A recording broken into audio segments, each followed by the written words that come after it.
улсын хүн ам 2015 оны 1-р сарын 24-ний өдөр 3 сая боллоо. Өмнө Говь аймгийн Далан задгад сумын Эргэн хатан болд Адсэ нарын гэр бүлд 2015 оны 1-р сарын 24-ний өдрийн 8 цаг 27 минутад төрсэн охин 3 сая дахь иргэнээр тодорч Монгол Улсын ерөнхийлөгч Илбэгдорч түүнд монголчин хэмээнээр хайрлалаа.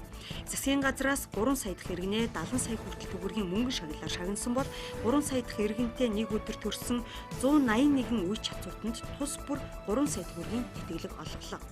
Мөн Монгол Улсын 3 сая дахь иргэн тодорсноос бусад аймаг нийслэлийн дүүрэгт Монгол Улсын 3 сая дахь иргэний мэндэлсэн өдрийн цаг хугацаатай хамгийн ойр төрсэн тус бүр нэг чадцуутанд 70 сая төгрөгийн мөнгөн шагналаар шагнаж нийтэд алдаршуулах ажлыг аймаг нийслэлийн дүүргийн засаг даргын тамгын газрууд орон нутгтаа зохион байгууллаа.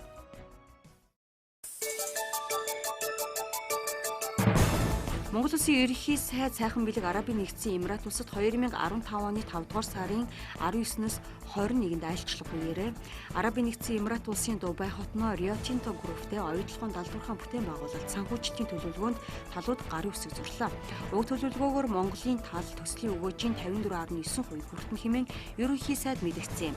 Оюутлогын төслийн гүний урхан бүтээн байгуулалтыг санхүүжүүлэх 4.4 тэрбум ам.долларын санхүүжилтийн гэрээг Улаанбаатар хотноо байгууллаа.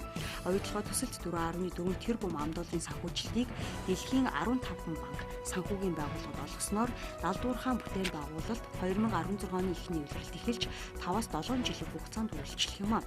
Санхүүжилтийн гэрээ байгуулснаар Монгол улсад жил бүр 1 тэрбум ам.долларын мөнгө өрсгөл орж ирэх боломж нээгдэж байна.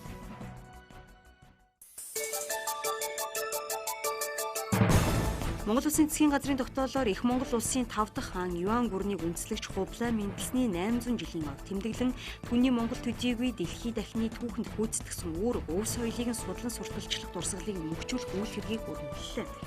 Энэ хүрээнд Монгол нутагт явуулсан археологийн болон түүхийн судалгааны үр дүнд тулгуурлан Хувлаа Сэцэн хаан ба түүнийг залгамжлагчид хэмээх түүхийн баримтын цомог Хувлаа хаан болон Монголын Юан улстай холбоотой судалгааны 10 бот ном Хөөмийн шуулхан ясны фестивалууд хөгжим урлагийн томоохон цингүн олон улсын эрдэмтэн иргэдийн Хувлаа Сэцэн хаан ба Монголын Юан улс чуулган зэрэг олон арга хэмжээг энэ өдрүүдэд зохион байгууллаа.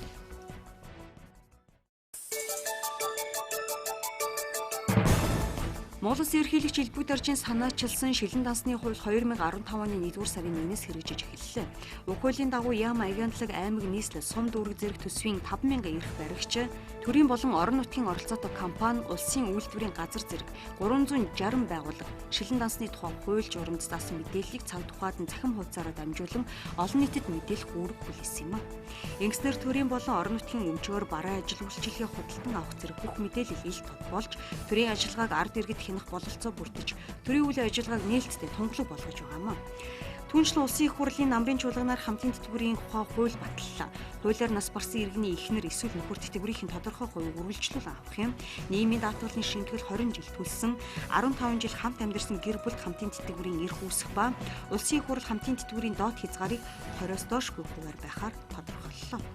Эдгээр хуулиуд нь Монголын нийгмийн харилцааны зарим асуудлыг шинээр зохицуулж байгаагаараа онцлог юм.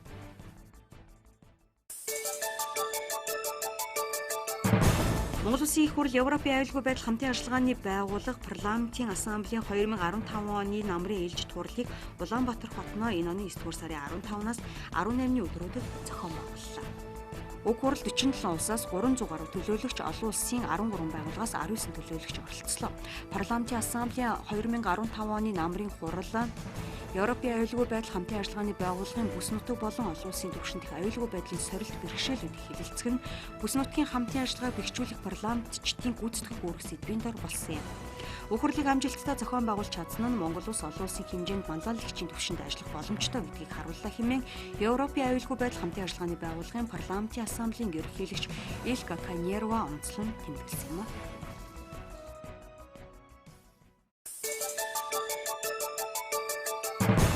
Дэлхийн 2 дугаар дайны ялалтын 70 жилийн ойн арга хэмжээнд буюу 5 дугаар сарын 9-нд Оросын улбаны улсын Москва хотноо болсон олон улсын цэргийн хүндэт жагсаалд Монгол улсын зэвсэгт хүчин, хэдийн цэргийн офицер, ахлагч, хугацаат цэргийн алба хаагч оролцсон 75 цэргийн алба хаагч анх удаа оролцсон улаан талбайд хөл тавилаа. Энэхүү түүхэн жагсаалын дараа болсон чөлөөлөх дайны ялалтын 70 жилийн ойн ёслол бүгд найрамдах хятад ард улсын Бээжин хотод болоход мөн хүндэт жагсаалын игнэнд Монгол улсын цэргийн албан хаагчид алхаа нийлсэн юм а. Монгол улсын цэрэг дайчдын хувьд энэ нь сүүлийн 100 жилдэх томоохон үйл явдалд оролцсон анхны тохиолдол юм. Ардчилсан хувьсгалын 25 жилийн ойд зориулсан улсын их хурлаас баталсан өршөөл үзүүлэх тухай хуулийг хэрэгжүүлэх ажил амжилттай боллоо. Энэ хуулиар улсын дээд шүүхийн албан ёсоор өгсөн эцсийн мэдээгээр 1930 хоригдол хамрагдан суллагджээ. Мөн жолоодох эрхээ хасуулсан, тэнсэн, харгалзах ял эдэлж байсан анхудаа гэмт хэрэг үйлдсэн зэрэг нөхцлөөр олон хүн гим зэмгүй болсон байна. Харин онц хүнд гэмт хэрэгтэн авилгын хэрэгт холбогдчдгийг өршөөлийн хуульд хамруулаагүй. Мөн эдийн засгийн ил тод байдлыг дэмжих тухай хуулийг улсын их хурл энэ оны 8 дугаар сарын 7-нд баталлаа. Далнугдмал байсан хөрөнгийг ил гаргах боломжит татварын өршөөл нь татвар төлөгчдөд нүүн дарагдуулсан эд хөрөнгөө сайн дурын үндсэнээр үнэн зөв мэдүүлснээр эрүүгийн хэрэг үүсгэж хариуцлага тооцохгүй байх хамлалт юм. Манай улсад анх удаа 2007 онд уг асуудлыг зохицуулсан хууль баталсан бөгөөд хуулийн дагуу 4621 татвар төлөгч 8145 тайлан ирүүлж татвар төлөгчөөр нийт 748 иргэн хуулийн этгээд шинээр бүртгүүлж улмаар 4.5 их найд төгрөгийн орлогод ногдох 431.6 тэрбум төгрөгийн татварыг татварын өршөөлийн хуульд хамрууллаа. Энэ удаагийн эдийн засгийн өршөөлийн тухай хуулийн үр дүнд ч дээр дурдсантай ижил хэмжээний үр дүн гарч татварын бааз суурь нэмэгдэнэ гэж засгийн газраас үзэж байна.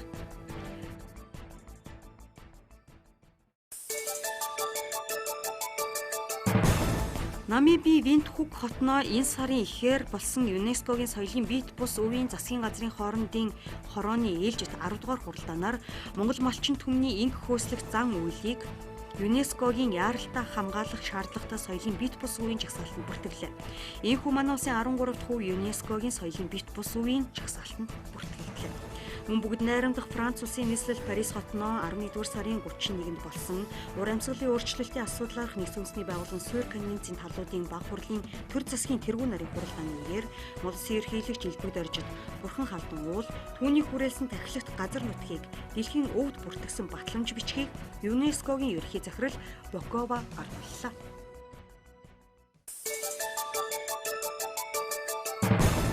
Дэлхийн сонгодог урлагийн Олимпик гэгддэг Чайковскийн нэрэмжит олон улсын уралдааныг энэ жил 15 дахь удаага 7 дугаар сард зохион байгуулсан билээ. Тус уралдаанд манай орноос 5 дүүрийн дуучин оролцсноос сүүлийн шалгаруулалт нь Монгол Улсын гавьяа жүжигч Ариун Баатар үлдэж тэргүүн байр эзэллээ. Эцсийн шатанд тэрээр Өмнөс Солонгос, Хятад, Орос, Армен зэрэг улсын дуучидаа өрсөлдөж инхүү ялагч болсон байна. Уг уралдаанд 39 орны 500 гаруй авьяаст нь өрсөлдлөө. Тэрээр одоо Оросын холбооны улсын Санкт-Петербург хотын Маринский театрт урилгаар дуулж байна.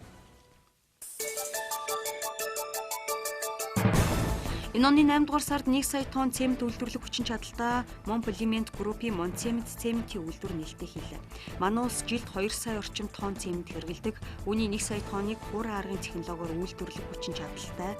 Энэ үйлдвэрийн төсөлд Хөгжлийн банк Чингис Бондоос 45 сая $ын санхүүжилт олгожээ. Мөн энэ оны 10 дугаар сарын 13-нд засгийн газар болон Монгол Алт компани, Эрдэнэс цагаан сувраг компани хооронд хөрөнгө оруулалтын гэрээ байгууллаа.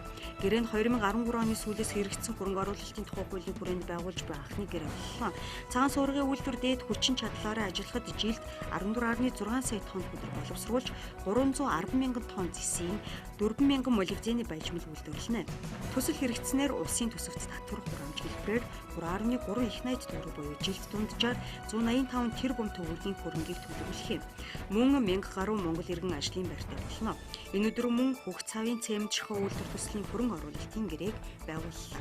Түүнчлэн Хөгжлийн банкны хөрөнгө оруулалтаар 2015 онд 1000 гаруй километр автоцсан барьсан бөгөөд эдгээрээс Халзан бүрэгдээ Солонготын давуу чиглэлийн 100 км хатуу хүчилттэй автоцамыг ашиглалтанд оруулсан нь баруун аймаг руу дэд замаар зорчих боломжийг иргэдэд олгосон чухал ач холбогдолтой зам байна. Эрх хавар Завхан аймгийн Тосон цэнгэл сум Улаанбаатар хоттой хатуу хүчилттэй автозамаар холбогдох бөгөөд улмаар Увс, Говь Алтай, Ховд, Баян Үлгийн аймагуд хатуу хүчилттэй автозамаар нийслэлтэй холбох зорилтыг засгийн газраас тавьжээ.